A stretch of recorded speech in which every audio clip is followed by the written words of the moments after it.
Hi, അവന്തൂസ് വേൾഡിലേക്ക് എല്ലാവർക്കും സ്വാഗതം. ഞാൻ ഇന്നിവിടെ വറുത്തരച്ച ചിക്കൻ കറിയാണ് ഉണ്ടാക്കി കാണിക്കാൻ പോകുന്നത്. അതിനു മുമ്പ് എല്ലാവരും എൻ്റെ ചാനലൊന്ന് സബ്സ്ക്രൈബ് ചെയ്യുക. അതിനോട് ചേർന്ന ബെൽ ബട്ടൺ ക്ലിക്ക് ചെയ്താൽ എൻ്റെ ഓരോ റെസിപ്പിയും നിങ്ങൾക്ക് നോട്ടിഫിക്കേഷനായി എത്തുന്നതായിരിക്കും. അപ്പോൾ നമുക്ക് വീഡിയോയിലേക്ക് കടക്കാം. വറുത്തരച്ച ചിക്കൻ കറിക്ക് ആവശ്യമായ ചിക്കനാണ് ഞാനിവിടെ ക്ലീൻ ചെയ്ത് വെച്ചിരിക്കുന്നത്. ഇത് 1 കിലോ ചിക്കൻ ഉണ്ട്. ഞാൻ ചെറിയ ചെറിയ പീസുകളായിട്ട് കട്ട് ചെയ്താണ് ഇത് വെച്ചിരിക്കുന്നത്. നമ്മൾ തേങ്ങ വറുത്തരയ്ക്കുമ്പോൾ ഈ തേങ്ങയുടെ ആ മസാലയെല്ലാം വറുത്തരയ്ക്കുന്ന ആ മസാലയെല്ലാം ഇവത്തിൽ പിടിക്കാൻ വേണ്ടിയാണ് ചെറുതായിട്ട് ഞാൻ ഇത് കട്ട് ചെയ്ത് വെച്ചിരിക്കുന്നത്. വലുതായിട്ട് ഇട്ടാൽ അത്രയൊരു ഗ്രേവിയൊന്നും അതിലോട്ട് പിടിക്കത്തില്ല. ഇനി ഇതിനാവശ്യമായ തേങ്ങ നമുക്ക് വറുത്തെടുക്കാം. തേങ്ങ വറുത്തെടുക്കുന്നതിന് വേണ്ടി ഞാനൊരു പാൻ വെച്ചു. അതിലേക്ക് അരമുറി തേങ്ങ ഞാൻ ഇട്ട് കൊടുക്കുന്നു. ഇത് നന്നായിട്ട് വറുത്തെടുക്കണം. ഒരു മീഡിയം ഫ്ലെയിമിലായിരിക്കണം ഇത് വറുത്തെടുക്കേണ്ടത്. നമ്മളിതിൽ ഇപ്പോൾ എണ്ണയൊന്നും ഒഴിച്ചു കൊടുക്കുന്നില്ല. അതിലെ ജലാംശം ഒന്ന് മാറിയതിന് ശേഷം നമുക്ക് 1 സ്പൂൺ എണ്ണ ഒഴിച്ചു കൊടുക്കാം. 7 ചെറിയുള്ളി ഇട്ട് കൊടുക്കുന്നു. അതങ്ങനെ തന്നെ ഞാനങ്ങ് ഇട്ട് നമുക്ക് അരച്ചെടുക്കാനുള്ളത് ആയതുകൊണ്ടാണ്. ഈ വറുത്തരച്ച കോഴിക്കറിക്കകത്തിൽ തേങ്ങ വറുത്തെടുക്കുന്ന ഒരു താമസമേ ഉള്ളൂ. ബാക്കിയൊക്കെ നമുക്ക് പെട്ടെന്ന് റെഡിയാക്കാൻ പറ്റും. 1 സ്പൂൺ ഇഞ്ചി വെളുത്തുള്ളി ചതച്ചത്, 1 തണ്ട് കറിവേപ്പിലയും കൂടെ ഞാൻ ചേർത്ത് കൊടുക്കുന്നു. ഇനി ഇതൊരു ബ്രൗൺ കളറ് ആയി വരണം. തേങ്ങ ബ്രൗൺ കളറ് ആയി വരുന്നുണ്ട്. അതിലേക്ക് ഞാൻ 1 സ്പൂൺ കാശ്മീരി ചില്ലി ചേർത്ത് കൊടുത്തു. 1 സ്പൂൺ സാധാരണ മുളക് പൊടി, മഞ്ഞൾപ്പൊടി, 1 സ്പൂൺ കുരുമുളക് പൊടി, 1 സ്പൂൺ ഗരം മസാല. ഇത് ഒരു പച്ചമണം മാറുന്നത് വരെ ഇളക്കി കൊടുക്കണം. നമ്മൾ ലോ ഫ്ലെയിമിലായിരിക്കണം ഇതൊക്കെ ചെയ്യേണ്ടത്. നിങ്ങൾ ഇങ്ങനെ വറക്കുന്ന സമയത്ത് ഇത് ഒരേപോലെ വറുത്ത് കിട്ടാൻ വേണ്ടി നമ്മൾ തേങ്ങ തിരുമ്മിയതിന് ശേഷം മിക്സിയിലിട്ട് ഒന്ന് അരച്ചെടുത്താൽ മതി. അപ്പോൾ ഒരേപോലെ ഇതിൽ കിട്ടും. അല്ലെങ്കിൽ ഗ്രൈൻഡറിനകത്തിൽ തേങ്ങ തിരുമ്മിയാലും ഒരേ ഷേപ്പിൽ നമുക്ക് തേങ്ങ വരും. അപ്പം ഞാൻ ഇപ്പം അങ്ങനൊന്നും ചെയ്തിട്ടില്ല. തിരുമ്മി ഇങ്ങനെ പെട്ടെന്ന് എടുക്കുമായിരുന്നു. അതുകൊണ്ട് ആണ് ചെറുതൊക്കെ വലുതും ചെറുതുമായിട്ടൊക്കെ കിടക്കുന്നു. ഒത്തിരി നേരം ഇനി എല്ലാം അങ്ങ് ബ്രൗൺ കളറാകാൻ നിന്നാൽ ചെറിയ ചെറിയ തേങ്ങകളൊക്കെ കരിഞ്ഞു പോകും.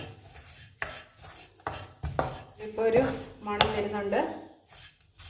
ഇതൊന്ന് തണുക്കാൻ വേണ്ടി മാറ്റി വെക്കാം. ആ സമയത്ത് ഇതിനാവശ്യമായ ഉള്ളിയൊക്കെ നമുക്ക് വറുത്തെടുക്കാം. ചൂടായ പാനിലേക്ക് ഞാൻ വെളിച്ചെണ്ണ ഒഴിച്ചു കൊടുക്കുക. ഞാൻ കുറച്ച് കടുക് ഇട്ട് കൊടുക്കുന്നു. നിങ്ങൾക്ക് കടുക് വേണമെങ്കിൽ സെപ്പറേറ്റ് താളിച്ച് ചേർക്കാം. ഞാൻ ഇതിൻ്റെ കൂടെ തന്നെ ചേർത്ത് കൊടുക്കുവാണ്. ഒരു 5 വറ്റൽമുളക്, കറിവേപ്പില, ചതച്ച് വെച്ചിരിക്കുന്ന ഇഞ്ചി വെളുത്തുള്ളി, ഇതൊന്ന് ഇളക്കി കൊടുക്കാം. ഇത് ഞാൻ ഒരു 15 ചെറിയുള്ളിയും കൂടെ ചേർത്ത് കൊടുക്കുന്നു. 2 സവാള ചോപ്പ് ചെയ്തത്, ഒരു 3 പച്ചമുളകും കൂടെ ചേർത്ത് കൊടുക്കുന്നു. എരിയൊക്കെ നിങ്ങളുടെ ഇഷ്ടത്തിന് ചേർക്കാം. ഞാൻ എപ്പോഴും പറയുന്നത് ഓരോരുത്തർക്കും ഓരോ ടേസ്റ്റ് ഇല്ലേ. ഇതിലേക്ക് കുറച്ച് ഉപ്പും കൂടെ ചേർത്ത് കൊടുക്കുന്നു. ഇത് ഒന്ന് വഴറ്റിയെടുക്കണം. ഇത് ഒന്ന് വഴണ്ട് വരുമ്പോഴത്തേന് നമ്മൾ തണുക്കാൻ വെച്ചിരുന്ന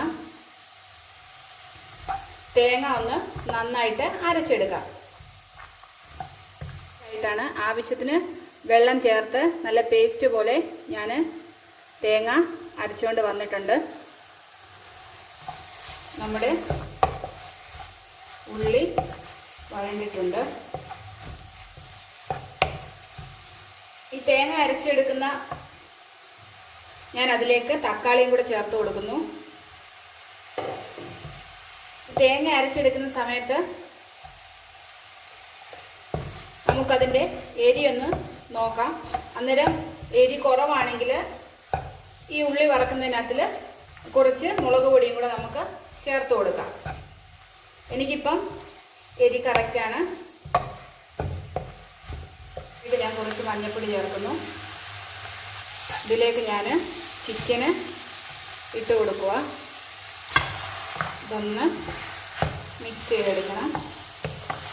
ഇതൊരു 10 മിനിറ്റ് മീഡിയം ഫ്ലെയിമിൽ ഞാൻ അടച്ചു വെച്ച് വേവിക്കുക. ഇതിപ്പം 10 മിനിറ്റ് ആയിട്ടുണ്ട്. ഞാനിതൊന്ന് തുറന്ന് നോക്കുന്നു.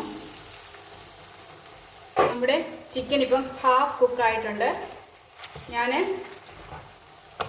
ഇതിലേക്കാണ് അരച്ച് വെച്ചിരിക്കുന്ന തേങ്ങ ചേർത്ത് കൊടുക്കുന്നു. ലോ ഫ്ലെയിം ആയിരിക്കണം. ഞാൻ ആ ജാറ് കഴുകി വെള്ളം ഒഴിച്ചു കൊടുത്തു. ഇതൊന്ന് മിക്സ് ചെയ്യണം.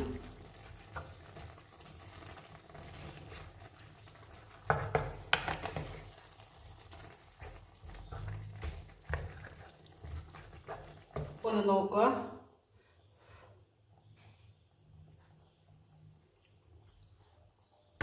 ഇപ്പം എനിക്ക് ഉപ്പ് കറക്റ്റാണ്. ഉപ്പും എരിയും കറക്റ്റാണ്. ഞാൻ ഇത് അടച്ചു വെച്ച് ഒന്നുകൂടെ കുക്ക് ചെയ്തെടുക്കുക.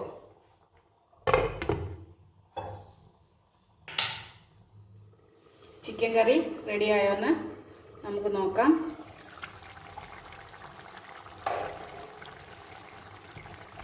ചിക്കൻ കറി ഇവിടെ കുക്കായിട്ടുണ്ട്. ഗ്രേവിയൊക്കെ നല്ല തിക്കായിട്ട് വന്നിട്ടുണ്ട്. തേങ്ങ വറുത്തരച്ചാലേ നമ്മുടെ ഗ്രേവിയൊക്കെ തിക്കായിട്ട് വരും. ഞാനിതിൻ്റെ ഫ്ലെയിം ഓഫ് ചെയ്യുന്നു. എന്നിട്ട് ഇതിൻ്റെ ഉപ്പൊന്ന് നോക്കുക.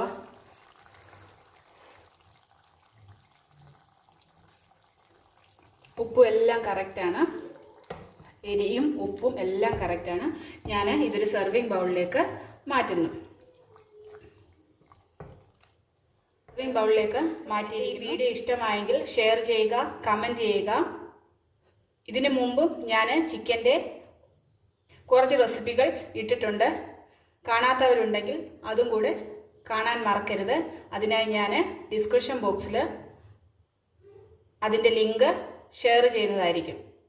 ഒപ്പം നിങ്ങൾ എൻ്റെ ചാനൽ ഇതുവരെ സബ്സ്ക്രൈബ് ചെയ്തില്ലെങ്കിൽ ചാനൽ സബ്സ്ക്രൈബ് ചെയ്യാൻ മറക്കരുത്. അതിനോടൊപ്പമുള്ള ബെൽ ബട്ടൺ ക്ലിക്ക് ചെയ്താൽ മാത്രമേ എൻ്റെ ഓരോ റെസിപ്പിയും നിങ്ങൾക്ക് നോട്ടിഫിക്കേഷനായിട്ട് എത്തത്തുള്ളൂ. വീണ്ടും കാണുന്നത് വരെ ബൈ.